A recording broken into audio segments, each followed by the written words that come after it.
I look like crap, but it's because I got drunk and went to a movie.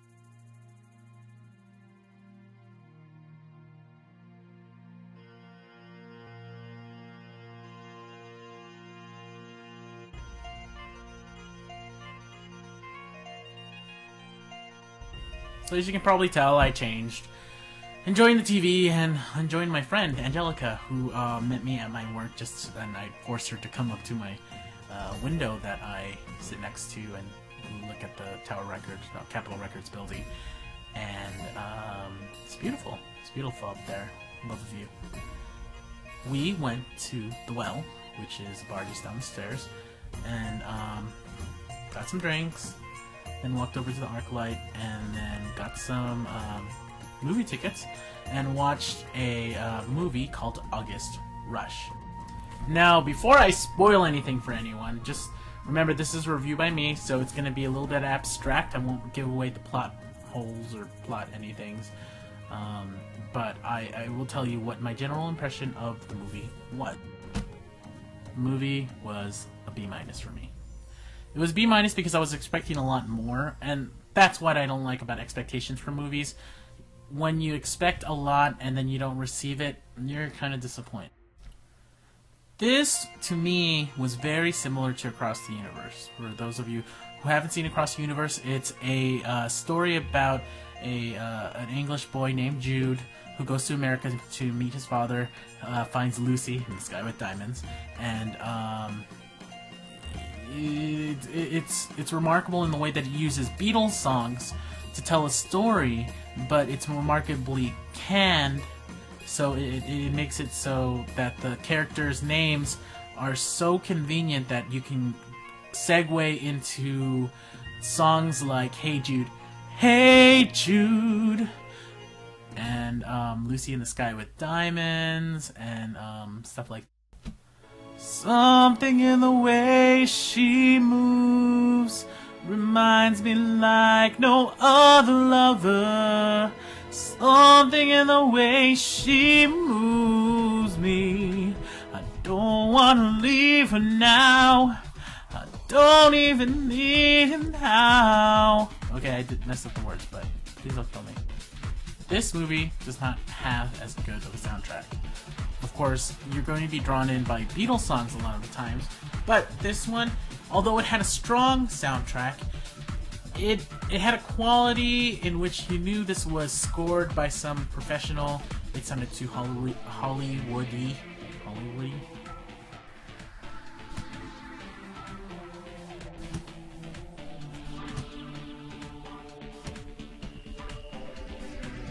The basic story of it is two people meet, they fall in love, they have a one-night stand, and it segues to another thing. We end up in the story 11 years later, and it slowly unfolds, which you basically figure out that the man loves the woman loves the man. They never see each other because of a meddling father and the guy's regular life. He's a musician, she's a musician, so they're both quite busy in New York. And only the wife, or rather the lover, who is Felicity, which is Carrie, I just remember Carrie Russell, who's Felicity, for those of you who watch popular television, and then Jonathan Rhys Meyers, who's the man who fell in love with her. There's a strong role played by Robin Williams, although Robin Williams is sort of a protagonist, antagonistic kind of like character in this. He's both good and evil. He's good because August Rush, who is the main character of namesake of this movie, is found by him and is basically taken off the street and kind of tutored him to be musical. Although he's already musical, he's supposedly a musical product. The person who played August Rush is a well-known child actor. He was in Finding Neverland. He was also in Charlie and the Chocolate Factory. He's pretty well known. He's only what, 7, 6, whatever. No, 92, whatever. And he's still pretty young, pretty good actor, but I mean, he did a good job on this, but he probably had the best acting role in all the parts. When it comes down to it, I paid $14. $14 to go to this movie because I went to the ArcLight, which is kind of a frou-frou theater, although they have the best chairs ever. If you're in Los Angeles and you want to sit in the best chair for a movie theater and have reserved seating, go to the ArcLight theaters. Was it worth my $14? No. It was worth it for the seats. Actually, it was only $12, but I don't know if this was worth the money, $12, because when you think about it, it costs $12 to go there and get a reserved seat. But if you go to a regular theater like AMC, Edwards, or whatever, you don't get a reserved seat, and you have to pay $11, $11.50 here in Los Angeles already. So to pay extra $3 to get a reserved seat for me is better, and the quality of concessions at the ArcLight is also 100 times better than anything else.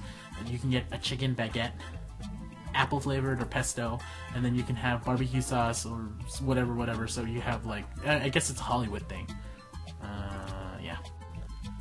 My major problem with this movie is that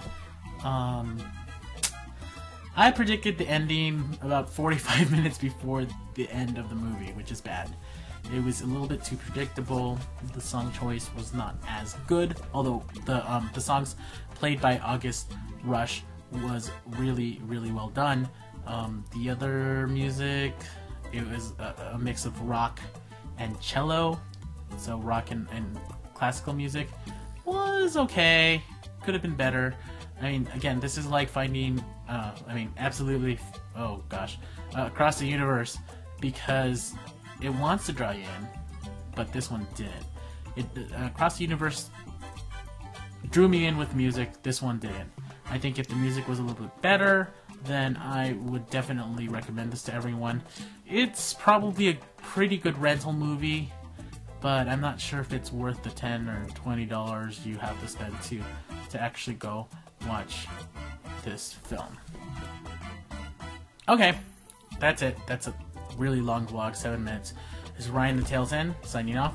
Hope you watch my reviews again. I'm able to actually go to the movies again, so enjoy. We're coming up to Oscar season, and I'm hoping that we can get more and better movies. Not great this year. Bye.